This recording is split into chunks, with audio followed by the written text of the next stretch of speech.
The following is intended only for mature audiences.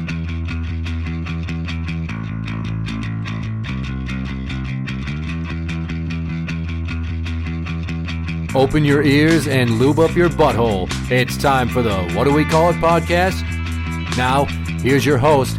It's Jmann.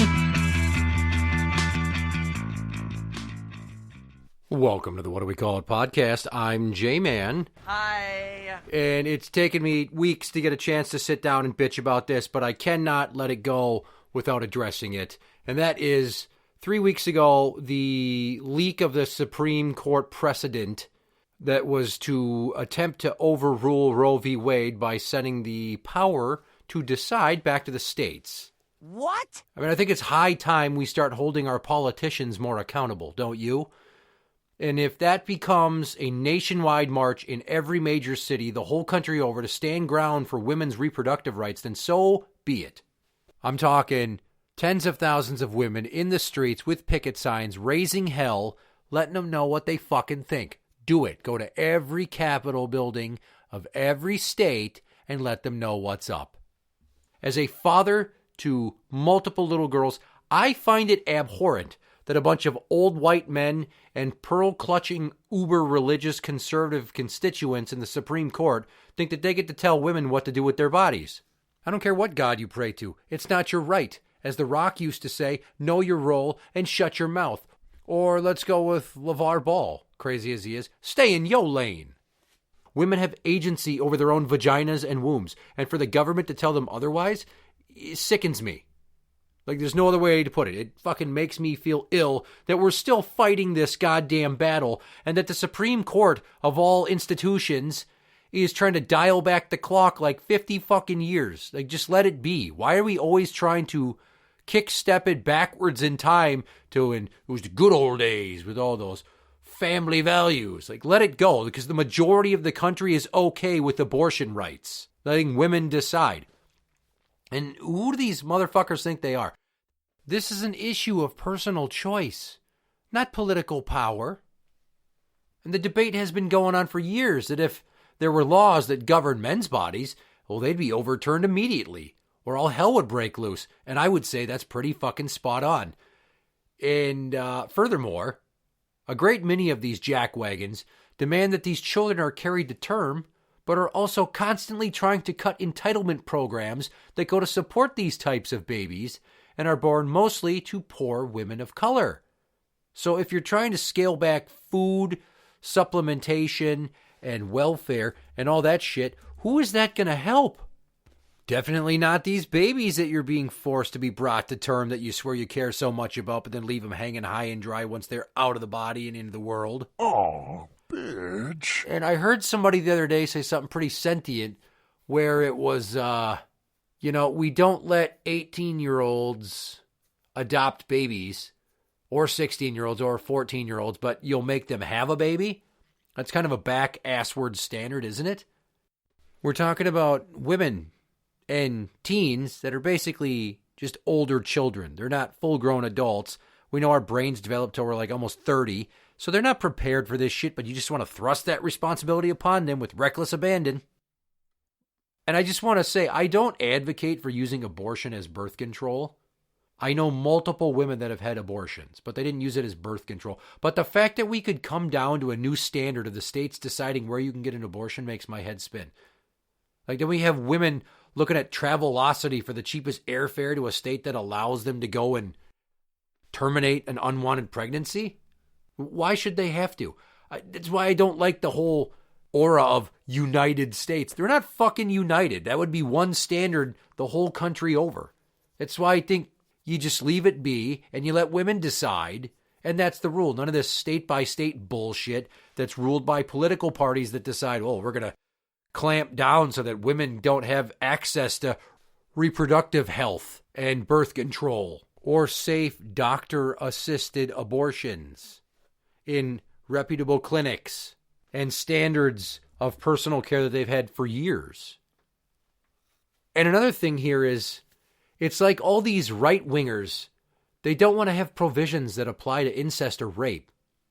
So just no abortion? Every human life is precious? Even when the two people making that child have a collective IQ that barely scratches 150 points, and they make a baby that's pretty much doomed to become a statistic right out of the gate and stay that way for life? Especially these incest babies. It happens because we all know that their gene pool is diluted, and they're going to come out walking in circles and bumping into walls left, right, and sideways, end up on all kinds of state government programs to fund them to have a place to live and special education and things of that nature because they're going to be developmentally disabled. And it's even worse if that child was conceived via sexual assault, aka rape. Some of these politicians want to act like that's so rare that it doesn't even bear mention, but it's not, okay? There are plenty of women who are sexually assaulted that I don't want them to have to raise a living, breathing, 24-hour reminder of their victimization. And you should not force them to have that kid and raise it either. And don't give me that adoption bullshit. That kid should just not fucking exist. Because all it is the human embodiment of an act of sexual violence. Like I said, I've known multiple women who have chosen to have abortions, and more than one of them were victimized sexually. That process was not a pleasant one, going to terminate that pregnancy, because it just reminded them of how they got it there. But it's damn sure far less impactful and traumatic than having to raise a child that has 50% of the DNA of your attacker. So when you boil it down, to me, because we have the Supreme Court with its conservative majority, this is not so much human rights as much as religious preference, right? Because all these people are Bible bangers. Everything that our nation was founded on with its "in God we trust," "God bless America," "God this and God that." It's about the Christian God. It completely ignores all other deities and belief systems.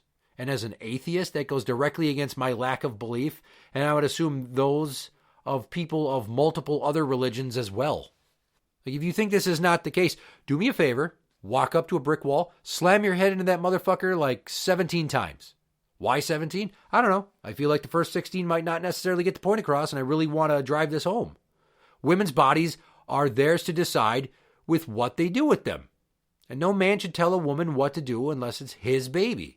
And I am 99.9% sure that all these old white fuddy-duddies in government that constantly harp on this anti-reproductive rights standard weren't the father of that kid. But you damn sure better believe that if he knocks up one of his interns or some lobbyist, that he's going to demand that he doesn't lose his career or his marriage or his family or his status in society. So she needs to go and get that problem vacuumed right out of her womb. Bye, Felicia. Right, it might be time for the women's refusal to have sex protests that's been bandied about by people like comedian Sarah Silverman. I believe it was her, not somebody else. But the point being is that if women just said, hey, we're not going to give you any pussy until you give us back the power to decide over our own bodies, I don't think that standoff is going to go on for long before men cave in. So looking back at the overarching theme here, letting the Supreme Court just arbitrarily decide for us all by forcing a new standard that is the old standard is a very sticky wicket and a rabbit hole we don't need to be going down. And ironically, when they were trying to confirm Amy Coney Barrett, a conservative, and I was sitting here with Tim and I'm talking about them trying to stack the Supreme Court, and he's like, I just think that the judges look at the cases that come before them. And I looked at him like, are you seriously trying to pass off that bullshit like it's a well thought out opinion? He was just fine with them stacking the deck with conservative justices because he's a Trump guy. Because he tries to pretend he's a centrist, but he's not. He's more right-leaning than anything. So, that being said, one, the fact that they're so upset that this leaked, that somebody had to leak it, because they didn't want us to know what they were up to. They wanted to try to slide this under the radar. Those motherfuckers were trying to hide it. And to that I say, fuck you, Samuel Alito, you crooked piece of shit. And then you've got fucking Clarence Thomas, who's so offended that this leak happened that it draws into question the sanctity of the Supreme Court. And it's like, I'm not going to sit here and listen to that kind of bullshit out of the mouth of America's most infamous workplace sexual harasser. Woo! Fucking retire, you wrinkly old bitch.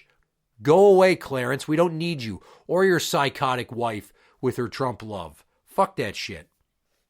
And the biggest point here, Like what I was trying to drive home to Tim is that the Supreme Court does hear cases, but they also discuss laws and set precedents. So like this one, they sat down and they banged out this whole fucking plan that they were going to just vote on it and be like, hey, America, guess what? Fuck you. No more Roe v. Wade. Now it's up to the states. So if you live in one of the ones that doesn't allow abortion, sorry for you, ladies. Too bad. What's next when they do this shit? I'll tell you what's next. Gay marriage.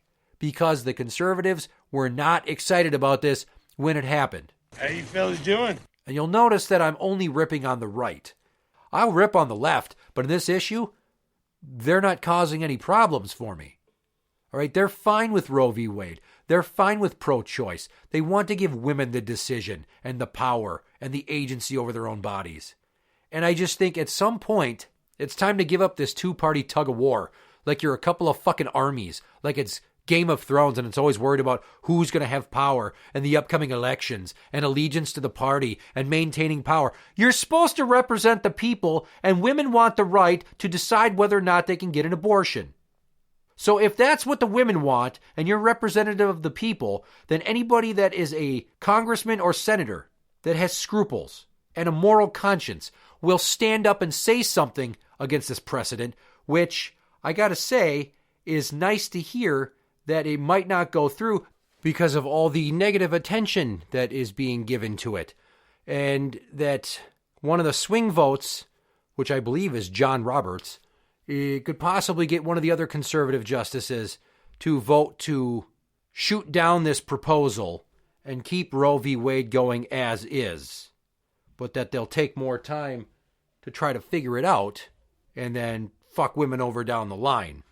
Now, whether they do it now with a full rollback to put the power back in states' hands, or whether they try to nickel and dime it the next few years, either precedent to me is idiotic because it's been decided. Women were fine with it, but just they keep trying and trying and trying to go back in time and, quote, fix this. Now, one point that I heard the amazing atheist T.J. Kirk say is that if Ruth Bader Ginsburg had just fucking retired instead of dying in office, it would have given Obama the opportunity to replace her with another court justice that was younger and of the same mind and more liberal.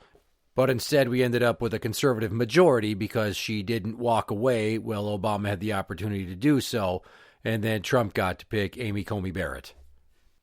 So the question is then, how do we fix this if we don't want the Supreme Court to do it, if we're dealing with all this partisan politics on the 6-3 conservative majority? The answer is that, surprisingly, we just need to let the people vote on it at the polls. Because I think you would find the pro-choice side would win. If you put it into the citizens' hands to vote on whether or not abortion was legal in every state and the country over, with the same standard in all 50 fucking states, quite handedly, you would see a lot of turnout at the polls.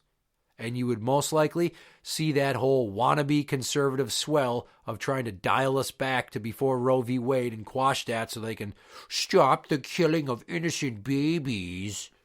It's just, you're going to lose. And let's just dissect that last point, the killing of innocent babies. I had this conversation years ago with a coworker about abortion, and she was like, you're a dad, you have little girls, think of your babies at home, and you would be okay with if you got some woman pregnant and she decided to abort it with her killing that baby? I'm like, it's not the same thing. It's like, how is it not? Well, here's the thing about babies. You can say, it has a heartbeat, it has a brain, oh, it feels pain. How do you know? Did it fucking tell you? I mean, the heartbeat you can detect, but until you get consciousness, until you're born, you are not cognizant. You are not, by my opinion, fully alive. The point is that picture a garage, and in the middle of that floor, you've got a motor and a tailpipe. Is that a car?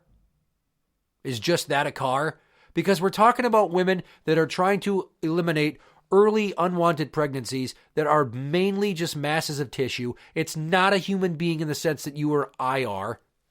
It's not living. It's not out there in the world. It's not going to fucking remember this shit. Shooting a child in the face is a far cry from going to a clinic and them giving you either the abortion pill or a standard abortion where they vacuum that sumbitch out of your pussy. A whole car is a whole car. I've got one parked in my garage right now. It's got all the pieces you need to make it run and transport me from point A to point B. Just like I'm an entire human being because I was grown to term, cleaved from my mother's womb, thrust out into the world, into a life that I don't care for, and a world that sucks ass. So, now that we've established that I don't view fetal tissue the same way as I do one of my children. Again, a lot of the people that will be seeking out these abortions and the reproductive rights through Planned Parenthood and all that shit that they're trying to block are going to be poor women of color who have the greatest income gap, who have generational poverty, whose children are going to come out, and statistically with incarceration rates, the fathers are going to not be involved because, let's face it, even Ben Shapiro said it, the single mother rate in the black community is in like the 70th percentile. It's fucking nuts. 70% of black women who have kids end up single moms. That's abhorrent. What if they didn't have to have those kids? And those kids didn't have to grow up not knowing their dads or not feeling wanted or being broke as shit and then ending up in the system as either juvenile delinquents or just lost in the foster system because the mom didn't care for them because she never wanted them. It's all about preventative measures. I'd rather be proactive than reactive. You could get a security system for your house now and make sure the windows and doors are always locked, or you could wait till you get burglarized and then use the insurance money that you get to put one in after the fact. So let's stop the problems and the continuing cycle of generational poverty and unwanted children that grow up to be emotionally maladapted adults. Let's stop that. Let's give them access to abortions. All these women that want them. Because frankly, you're never going to be able to wave a magic wand and stop unwanted pregnancies. I mean, in a perfect world, you could, and there'd be a lot fewer people, and it'd be a lot nicer place to live on this planet because there wouldn't be so many of us fucking it up. But that's not going to happen. So what you need to do is give them the right to make the decision for themselves. And yes, men might want to have a say, but then again, they're not growing the child. So sorry for you. I guess your decision is not the same. I mean, the mom's the one that is going to be fucking housing this thing and then shooting it out of her pussy or getting it cut out of her belly. Men don't go through that.